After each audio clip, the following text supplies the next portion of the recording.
두 번째 여러분들이 꼭 아셔야 되는 게 한국어와 영어의 차이점. 이 두 번째 거를 좀 아셔야 돼요.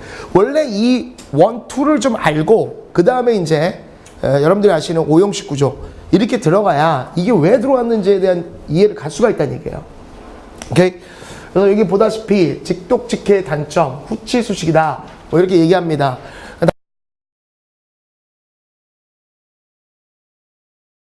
다시 말하면 직독직해라는 게 되게 있어 보여요. 말 그대로 하면 뭡니까? 읽어가면서 완전하게 독해가 된다는데 사실 구조적으로 대한민국 국민이 그렇게 할 수 없어요. 똑같은 입장으로 미국이나 영국 애들이 그것도 중딩, 고딩들이 정말 우리나라 한글 중에서 그 국어 예를 들어서 수학능력시험에 나오는 언어 있지 않습니까? 니들도 한국 사람인데 그걸 몇 번을 읽어야 의미를 알아. 근데 그거를 미국이나 중국의 중고딩들이 읽어가면서 빨리 앉아 카메라 가리고 있잖아. 중고등들이 읽으면서 그 의미를 파악한다? 대단한 착각들이죠. 다시 말하면 직독직해는 영어의 최고봉이에요. 어마어마한 실력을 가진 사람들도 사실은 그 지문의 난이도에 따라서 절대 불가합니다. 여러분들 국어에 나오는 우리 지금 수학능력시험 언어 나오는 그 지문 그렇게 만만치 않아요. 근데 그거보다 더 높은 게 뭡니까? 논문이라든지 사설, 신문 사설이라든지 또는 여러분들 우리 전문가들이 많이 보는 학술 잡지 같은 거 있지 않습니까? 또 이제 그 지식인들이 보는 뭐 좀 유명한 것들이 뭐 주간 한겨레라든지 월간 동화 이런 것들은 굉장히 정치, 경제, 그다음에 사회, 문화에 대한 기반 배경 지식이 있어야지만 그 글을 읽고 이해를 할 수 있어요. 근데 정말로 말 같지도 않은 거죠. 어떻게 미국, 영국 애들이 그런 지문을 갖다 읽으면서 이해를 할 수 있다는 얘기입니까? 여러분들이 수능에 나오는 지문은요, 굉장히 고급적인 걸 써요. 반드시 윤리적, 긍정적, 선적인 걸 쓰죠. 아, 국가에서 시험 내는 거 아니야. 그래서 돈 떨어졌는데 돈을 주워서 뭐 경찰서나 주인에게 돌려줘라. 이런 게 답이지. 뽀려라. 따로 챙겨라. 친구가 째려보면 왜 째려봤는지 이유를 해서 같이 토론을 해야지. 친구가 째려보면 까라. 뭐 이런 거 나올 리가 없다고. 무슨 말인지 이해 가겠니? 근데 굉장히 고급적인 지문인데 그 대부분의 지문들이 뭐야? 대통령 연설문이라든지 뭐 오바마라든지 또 링컨 대통령 연설문이라든지 또는 뭐 네이처, 포춘 이 같은 전문 학술지라든지 뭐 뉴스위크, 타임스와 같은 교양시사 잡지들이에요. 이런 데서 발췌하는 걸 그 나라 명문대학이라는 뭐 아이비리그 나온 애들도 몇 번을 읽어야 그 의미를 알 수 있는 거를 감히 여러분들이 정말 직독을 할 수 있다고요? 안 된다라는 거예요. 그러니까 되면 너무나 좋지만 그게 쉽지 않은 겁니다. 그래서 제가 말씀드리고자 하는 건 기시도 못하는 애들에게 직독이라는 건 날아다니라는 얘기야. 당연히 걸어야 되고요. 뛰어야 되고 그리고 날아야겠죠. 그러니까 가장 중요한 독해법, 즉 정통독해법이라는 이 기본적 구조는 알고 가셔야 되는 거예요. 뭔 말인지 알겠습니까?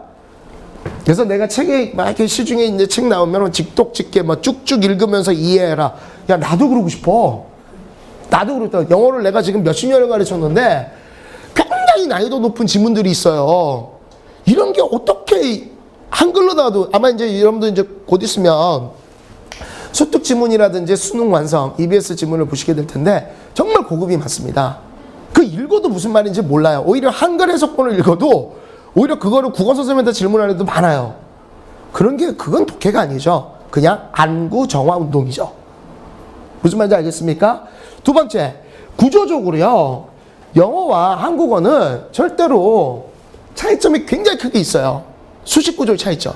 그러니까 직독직해라는 방식이 구조적으로 안 맞습니다. 너희들 우리가 언어를 배울 때 가장 그래도 잘 배운다라는 언어가 어디예요? 우리가 좀 쉽게 배울 수 있는 게 일본어죠. 일본어로 좀 쉽게 얘기하잖아. 일본어는 우리나라 사람들이 배우기가 조금 편해요. 이유가 뭡니까? 어순이 같아요. 근데 동양권에서 가장 영어를 잘 배울 수 있는 나라가 어디예요? 중국이거든요. 왜죠? 중국이 영어랑 어순이 같아요. 그래서 유럽 애들은 웬만해서 영어를 다 해요. 왜? 원래 이제 그 라틴이라든지 게르만어부터 다 튀어나온 거기 때문에 발음만 좀 틀릴 뿐이지 스펠링이라든지 이런 게 굉장히 흡사하고 특히 어순은 100% 같아요. 뭔 말인지 알겠습니까? 그러니까 어순 원리. 그래서 내가 첫 번째 여러분들한테 뭐라고 그랬어? 영어의 생명은 자리다. 그 얘기를 했던 게 바로 어순 원리예요. 두 번째는 수식 구조 자체가 좀 틀리다라는 겁니다. 이런 차이죠. 자, 후치라는 말부터 먼저 얘기한다면 후치는 어떤 의미야? 뒤에다 놓고 꾸며주겠다는 얘기야. 자, 정확히 용어를 해. 용어 정리가 안 되면은 제대로 이제 개념이 잘 안 잡힙니다. 수식이란 말은 여러분들이 이제 들으셨을 때 제한, 한정 이런 말과 거의 같다라고 보시면 돼요. 그래서 여러분들 공부하시다 보면 이런 얘기 있지. 뭐 한정적 용법이다, 제한적 용법이다 이런 용어를 듣지 않습니까? 이게 사실은 거의 다 같은 말이에요. 오케이? 생각을 해봐봐. 꾸며주는 게 길면 길수록 어떻게 되죠? 대상은 축소, 한정, 제한되죠. 자, 여자애를 봐라. 너무 광범위합니다. 자, 머리 긴 여자애를 봐라. 머리 짧은 애 아웃이지. 머리 길고 바지 입은 여자애를 봐라. 치마 입은 애 아웃. 머리 길고 바지 입고 안경 쓰고 그 위에 빤스 입은 여자애를 봐라. 광녀 하나예요. 다시 말하면 꾸며주는 말이 길면 길수록 어떻게 됩니까? 대상은 축소, 제한, 한정된다는 거예요. 이거 대단히 중요한 말이야. 잠시 후에 이 말과 문법과 독해를 같이 결합해 줄 거예요. 그러니까 내가 굉장히 화를 내는 건 우리나라 영어를 보면요. 단어 따로, 듣기 따로, 독해 따로, 구문 따로, 문법 따로입니다. 웃기지 않아요? 웃기지 않아요? 결국 언어를 배우는데. 물론 분야는 5개가 될 수 있어. 근데 결국 핵심은 뭐지? 어떤 지문에서 작자가 썼던 정보를, 인포메이션을 내가 받아들여서 그것에 해당되는 주장이나 주제나 의미를 찾아내는 거 아닙니까? 그럼 문법이라는 것도 결국은 모든 것들이 단어건 뭐건 다 지문상에 녹아 있어야 되잖아요. 근데 제각기 따로따로야. 이건 아니라는 거예요. 그러면 왜 문법이라는 걸 배우죠? 가장 힘들어하는 게 문법입니다. 왜 문법을 갖다가 배우죠? 그렇게 쓰지 않으면 정확한 의사 전달이 안 되기 때문에 하는 거죠. 당연한 거잖아. 그치? 그걸 위해서 지금 내가 용어 정리를 해주는 거야. 제한, 한정, 제한, 한정, 수식. 이게 같은 용어라고 보시고 이게 길면 길수록 뭐가 된다? 대상은 축소, 제한, 한정이죠. 다시 말하면 가장 중요한 소재 제재가 됩니다. 오케이? 그 다음에 이제 후치라는 말은 말 그대로 뒤에 두고 꾸며주겠다라는 의미예요. 그러니까 요거의 반대말은 뭐겠어? 한자 몰라? 그렇지, 그렇지. 그죠? 그러면 느낌이 있는 애들은 할 거야. 그러면 선생님 전치사라는 게 그럼 그런 건가요? 그렇습니다. 당연히 앞에다 두고 꾸며줘라. 이런 얘기예요. 근데 내가 또 이걸 얘기를 하면 이게 거의 전국에 있는 애들이 다 똑같이 얘기하더라. 내가 이제 이렇게 얘기를 해요. 가장 중요한 2대 품사가 있다라고 그랬지. 영어는 딱 2가지 품사가 가장 컨텐츠어로 핵심어가 된댔죠. 뭐와 뭡니까? 명사와 동사랬지. 그지? 이렇게 해놓고 이렇게 써요. 자, 명사를 꾸며주는 건 딱 품사가 하나밖에 없다. 뭐지? 그러면 형용사요. 그러면 형명 딱 이러면 애들이 자연스럽게 자, 형명 그러면 주동 이렇게 나와요. 그러지 않니? 그럼 내가 물어봐. 왜? 그러면 몰라요. 어디선가 들어봤어요. 어디서 들었는지도 몰라. 근데 형명 주동 들어봤죠? 너는 막 살아. 그 기본적인 학원이거나 학교 교육을 받으면요, 그거 원래 들어보게 돼 있어요. 형명 주동. 이게 정말 똑같아요. 내가 뭐 부산이건 광주건 충청도건 다 특강 나가면요 다 똑같이 얘기한다. 형명 그럼 주동. 그거 어디서 배웠어? 중학교 1학년 때 어디서 배워? 감탄문 어순이죠. 와더 혁명 주동, 하우 혁명 주동. 기억나지? 오케이? 제가 그 얘기를 하려는 게 아니라 형용사라는 품사는 반드시 명사만을 수식해 줍니다. 동사는요 반드시 부사라는 품사만이 수식을 해줘요. 그래서 앞으로 이제 형명, 부동이라는 말을 굉장히 많이 쓸 거야. 이게 대단히 간단하잖아요. 상당수가 여기서 많이 풀립니다. 그러니까 가장 기본적인 근본적인 개념이나 기초 개념이 당연히 영어가 고등학교, 대학교, 대학원 틀려요? 문법과 형태는 다 똑같은 거예요. 단지 거기에 쓰는 수식어구라든지 단어의 깊이가 좀 틀릴 뿐이죠. 내용이 좀 틀릴 뿐이죠. 이건 굉장히 기본적인 상황이란 말이야. 오케이? 됐어? 가끔 이제 똘추들이 그런 때 있어. 선생님 저 형용사 뭐 이거 잘 구별 못해요. 형용사는요 그냥 니은으로 끝나는 게 다 형용사라고 보시면 돼요. 아름다운, 예쁜, 멋진, 섹시한.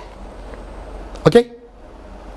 부사는요. 부사는 이제 옛날에 이것도 막 가르쳐 달라고 그래서 아우, 계지고, 로 이렇게 끝나는 부사인데 굳이 외울 필요가 없죠. 오케이? 이거는 그냥 여러분들이 하시다 보면 자연스럽게 익혀지게 됩니다. 자연스럽게 익혀지게 되고 형용사는 뭐냐 당연히 뭐 맛있는 사과 뭐 이렇게 가겠죠. 근데 맛있게 사과 이런 건 안 되잖아. 너 보면 금방 알잖아. 멋지게 책상 미친놈이죠. 멋있는 책상 뭐 이래야지만 되는 거잖아. 이해 가겠지? 그래서 형명 부동이라는 것도 당연히 기본적인 거고 입에 붙이셔야 돼요. 자, 첫 번째 영어의 생명보다 자리. 그 다음에 형명 부동 이게 자연스럽게 나오셔야 돼. 오케이? 수식은요 제한 한정이다. 그래서 그런 용어를 자꾸 기억을 하십시오. 자, 이렇게 됐었을 때요. 한국어는 어떻습니까? 맛있는 음식, 식사, 먹음직한 음식, 식사, 좋은 음식, 식사. 이렇게 말하는 게 기본적인 거지. 그죠? 야, 이거 되게 맛있는 식사야. 되게 맛있는 음식이야. 야, 이게 되게 먹음직한 음식인데? 이렇게 말하는 게 정상적이죠. 엄마, 음식 맛있는. 이렇게 얘기 안 해요. 엄마, 식사 먹음직한. 이거 약간 장난스럽죠? 그렇죠? 그러니까 다시 말하면 한국어는요. 앞에서 꾸며주는 게 거의 99%예요. 그럼 우리나라만 어떻습니까? 전치수식이죠. 맞습니까? 오케이? 후치수식은 거의 안 쓰인단 말이에요. 그러니까 당연히 우리나라 해석 순서는 얘가 1번이 되고 얘가 2번이 되겠죠. 맞지 않습니까? 그러니까 다 여러분이 알고 있는 거야. 정리가 안 됐던 거야. 그리고 이거에 대해서 근본적 원리에 대해서도 설명해 주는 사람이 거의 없어. 그냥 오형식부터야. 미쳐버리지. 왜 배우는지도 모르고. 넥스트입니다.